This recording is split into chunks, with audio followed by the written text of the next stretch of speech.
Hi favorite family, welcome back.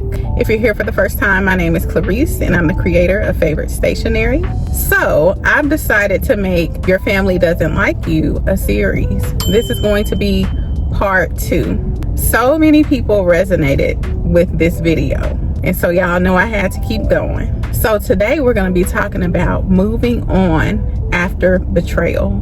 So this is the life you live after people pleasing, after betrayal, and after broken trust. So let's talk about what to do on the other side of betrayal, especially after you've stopped the people pleasing. Let's get into it. Because once you stop the shrinking and the explaining and the overthinking, something shifts.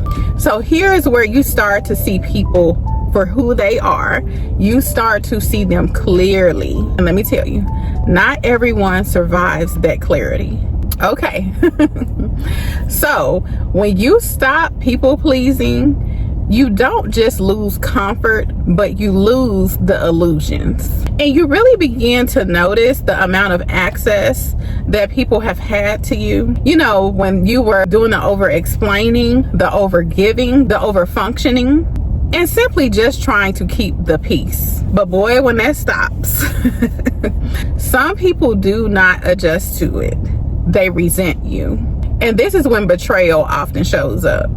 Let me tell you right now, do not go back to what's familiar. Because one of the biggest mistakes that people make after betrayal is running back to the familiar. But let me tell you something. Familiar does not mean safe. Familiar doesn't mean healthy. And familiar does not mean God. So you are now called to be separated. And it's not isolated, but it's intentional. Listen, just because something is familiar doesn't mean that it's aligned with who you are now. So you have to be clear on what it is, okay? Not what you wish it was. And I'm talking about that particular situation. Situations with people, you got to be clear about it. And when you become more mature, this is when it really kicks in. So we have to understand that we have to stop relating to people just by who they used to be to us, who you hope they become, or who they now pretend to be. We have to relate to them based on what is. Listen, clarity is not cruelty, it's protection. So we have to redirect ourselves away from trying to fix people, trying to help people, and back to stewarding our own life. Another thing, boundaries are not a punishment. I remember when I started therapy years ago, I would sit there and I would tell my therapist, I would be in tears and I would say, why are they making me do this? Like, I looked at boundaries totally different back then. Like, you know, why can't you just act like you got some sense, okay? And, you know, you respect my boundaries, I respect your boundaries, and we just skip on off together, okay? But that's not how life works. And she would tell me over and over again, okay, boundaries are not for them, it's for you. So if you love yourself, you're going to have boundaries. Boundaries are not punishment, okay? Boundaries are wisdom. So listen, you don't need to announce them, you don't need to defend them, and you don't need permission to keep them. And let's go deeper here.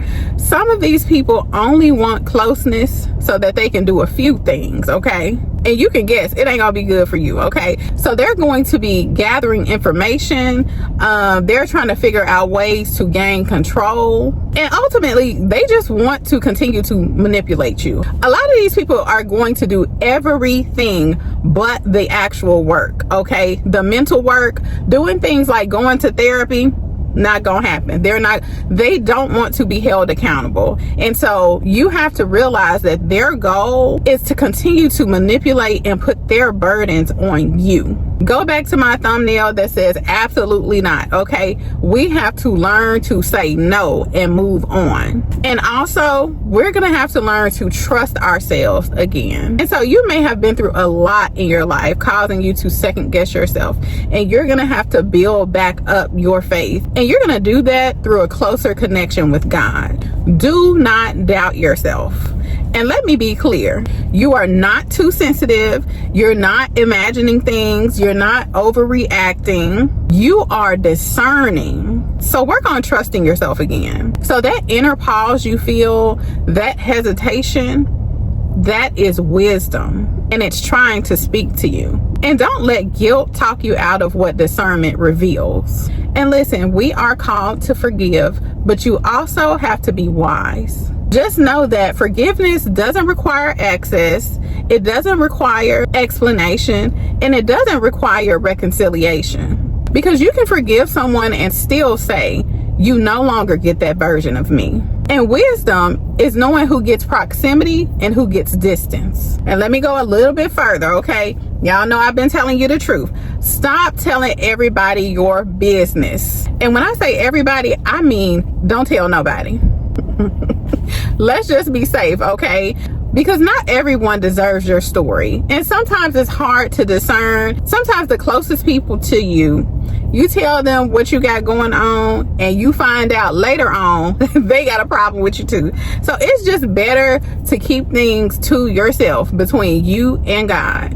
I think I might have said this before, but some people ask questions not to support you, but to use it later. So look at it this way. Privacy is not secrecy. It's stewardship. So you gotta find a way to protect your peace, protect your process, and protect what God is building in you. Because you're on a new level. This is the new you. And look, I know a lot of this stuff has been hurtful. Some of the most closest people to us have hurt us, and I understand. Believe me, I do. But there are some good parts to this, okay? Because life after betrayal is quieter, your circle is smaller, your boundaries are stronger, and you've got deeper trust in God and yourself, okay? And remember, you didn't lose people, you gained clarity. And it ain't nothing like clarity, okay? Clarity is expensive, but it's worth it. So I have an affirmation for you. I trust the clarity God has given me. I forgive without surrendering my boundaries. I no longer return to what harmed me. I walk forward in wisdom, peace, and discernment. And so I have a question for you. What boundary have you had to reinforce after betrayal? And how has it changed you? And I want you to share it below, only if you're comfortable with it. Let's keep this conversation going.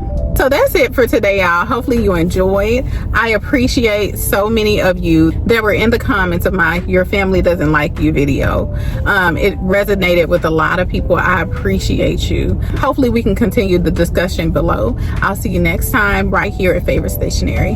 Goodbye. Like, share, and subscribe.